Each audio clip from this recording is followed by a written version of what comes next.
حضرت مسیح موعود علیہ الصلوۃ والسلام فرماتے ہیں، اسلامی پردے کی یہی فلسفی اور یہی ہدایت شرعی ہے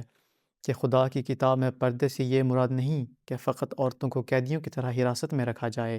یہ ان نادانوں کا خیال ہے جن کو اسلامی طریقوں کی خبر نہیں، بلکہ مقصود یہ ہے کہ عورت مرد دونوں کو آزاد نظر اندازی اور اپنی زینتوں کے دکھانے سے روکا جائے،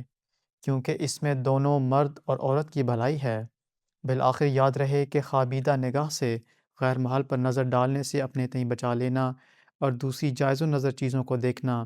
اس طریق کو عربی میں غض بصر کہتے ہیں، اور ہر ایک پرہیزگار جو اپنے دل کو پاک رکھنا چاہتا ہے، اس کو نہیں چاہیے کہ حیوانوں کی طرح جس طرف چاہے بے محابہ نظر اٹھا کر دیکھ لیا کرے، بلکہ اس کے لیے اس تمدنی زندگی میں غض بصر کی عادت ڈالنا ضروری ہے، اور یہ وہ مبارک عادت ہے جس سے اس کی یہ طبعی حالت ایک بھاری خلق کے رنگ میں آ جائے گی اور اس کی تمدنی ضرورت میں بھی فرق نہیں پڑے گا۔ یہی وہ خلق ہے جس کو احسان اور عفت کہتے ہیں۔